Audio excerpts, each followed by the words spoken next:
There's evidence all over the internet that far-right extremist groups have started to focus on Inauguration Day itself.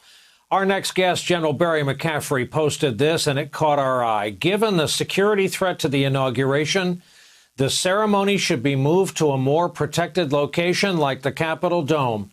Not a signal of weakness. I've seen a lot of combat. I'm still alive because I react immediately to signs of danger.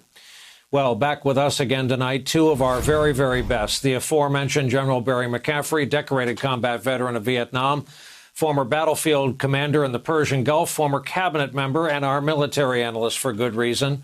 Also with us, the celebrated author, NBC News presidential historian, Michael Beschloss, whose latest work is Presidents of War. Gentlemen, welcome and good evening. General, I'd like to begin with you. So we saw the yahoos make it with ease inside the wire. Yes, some of them had horns, but others of them had zip tie handcuffs. Given that, what are your concerns about security for Inauguration Day? And talk more about what you're suggesting. Well, look, I think Frank Figliuzzi made the point that we're capable of securing the inauguration from any threat of any magnitude. When you put 15,000 National Guard, they'll bring in federal law enforcement. There'll be intensive air defense coverage. So 1,000 militia members armed with semi-automatic weapons could be dealt with. Biden's life will not be placed in danger.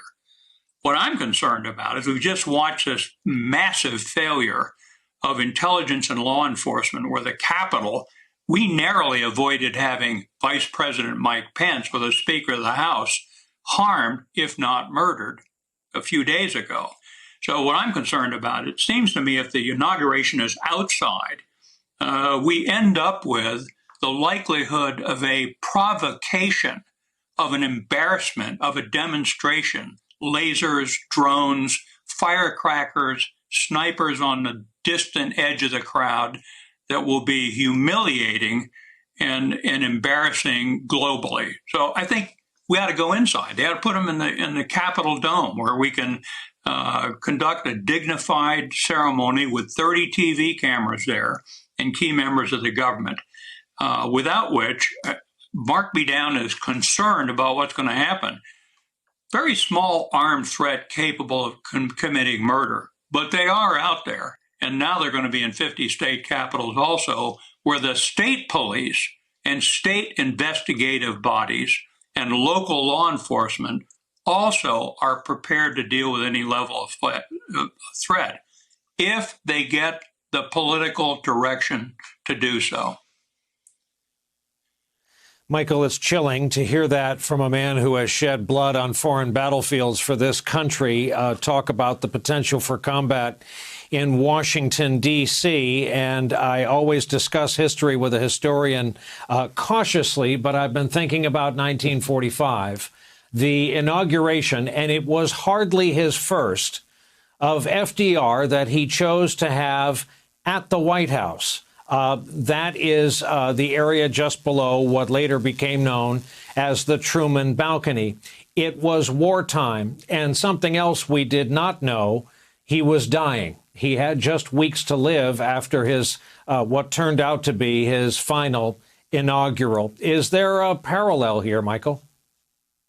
I think there is, and I think I'd even go further than Barry. I think there is some risk even doing it inside the Capitol, and 1945 shows that. Next week, we're going to be in a potential war zone given the threats in this country. 1945, we were in World War II, and FDR's protectors felt that it was too much to take the risk to have his car go up Pennsylvania Avenue to the Capitol, certainly to have him give a speech on the front steps of the Capitol outdoors. The whole thing was done at the White House.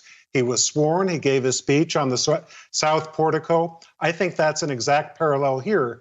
The other thing, Brian, and I never thought I'd be talking this way, you know, the FBI, intelligence agencies, Department of Homeland Security, Department of Justice, Department of Defense tonight, those are still all in the control of Donald Trump. And they will be until noon on the 20th of January, assuming that he stays in office. We're relying on that guy to protect our new president, Joe Biden, after the performance last week. I say, let's take a warning from what we saw. There are discussions now of President-elect Biden being sworn in outdoors at the Capitol. Today it was announced by the Biden Inaugural Committee that he and Vice President Harris will go to Arlington Cemetery to lay a wreath at the tomb of the unknown soldier with former presidents. It's a lovely symbol, but symbols are much too dangerous right now. We've got to keep the new vice president, the new president, as safe as possible. If they have to be inaugurated in an underground cavern, that's fine with me. Safety first.